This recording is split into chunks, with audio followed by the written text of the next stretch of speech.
मित्रों, मेरे दोस्तों, आज हम आईपीसी 2016 के सेक्शन 7 की चर्चा करेंगे, जिसमें फाइनेंशियल क्रेडिटर किस प्रकार से सीआरपी की प्रोसेस को इनिशिएट करेगा। इसके लिए फाइनेंशियल क्रेडिटर को एक एप्लीकेशन एनसीएलटी को देनी होगी। एनसीएलटी को जो एप्लीकेशन देगा उसमें वो कुछ बातों को बताएगा। उसमें वो रिकॉर्ड्स ऑफ द डिफॉल्ट के बारे में बताएगा। रिकॉर्ड्स ऑफ द डिफॉल्ट के बारे में बताएगा। दूसरी, वो प्रपोज करेगा आईआरपी का नाम। आईआरपी क्या होता है? Interim resolution professional. ठीक है। और वो बताएगा अगर कुछ इन्फॉर्मेशन रह गई है तो आईबीबीआई बोर्ड के लिए सबमिट करेगा। एनसीएलटी के पास ये एप्लीकेशन आ जाती है तो NCLT with in 14 days days आपको काउंट करके रखना है। डेज का बहुत महत्वपूर्ण पेपर में रहता है। अगर कोई व्यक्ति या कोई बच्चा कुछ भूलता है तो डेज ही भूलता है।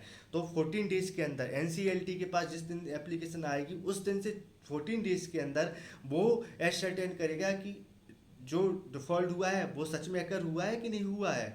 दूसरी चीज़ वो चेक करेगा जो प्रपोज्ड आईआरपी है वो उसके पास कोई डिसिप्लिनरी प्रोसीडिंग तो नहीं चल रही है। और तीसरी वो बात चीज़ चेक करेगा वो कि जो एप्लीकेशन दी गई है वो कंप्लीट है कि नहीं है। अगर इस चीज़ों से वो संतुष्ट हो जाता है तो एडमिशन को एक्सेप्ट करेगा, एडमिशन देगा, एडमिट करेगा। और उस दिन को, जिस दिन वो एडमिशन को एप्लीकेशन को एडमिट कर दे लेता है, उस एक्सेप्ट कर लेता है, उस दिन को सीआरपी कमेंसमेंट डेट कहा जाता है। सीआईआरपी की कमेंसमेंट डेट कहा जाता है। उस दिन से सीआरपी की प्रोसेस चालू होती है। और विद इन 7 डेज उसके बाद इसको फाइनेंशियल क्रेडिटर और कॉर्पोरेट डेटर को इसके बारे में बताना होता है।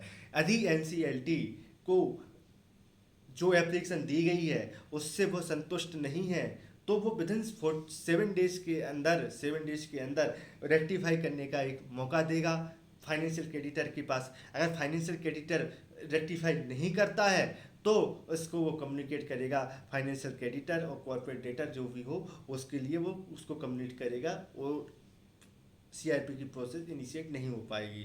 एक जो छोटा सा सेक्शन है, छोटा सा सेक्शन 7 है, इसको हम समाप्त कर देते हैं।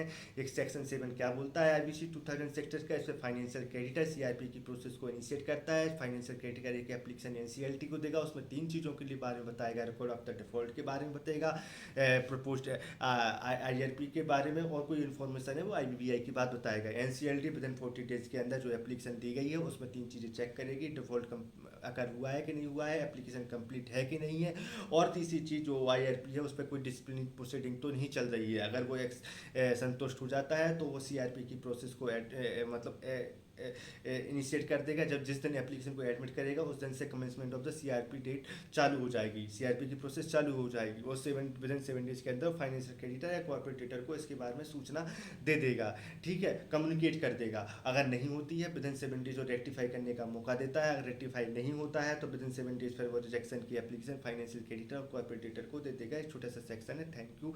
आप लोग मेरे साथ ऐसे ही बने रहिए। धीरे धीरे करके एक सेक्शन की भी सीरीज लाएंगे, और जिसमें किसी को प्रॉब्लम है वो नीचे कमेंट करके मुझको बता दीजिए, तो उस सेक्शन के बारे में हम आपको बता दे देंगे।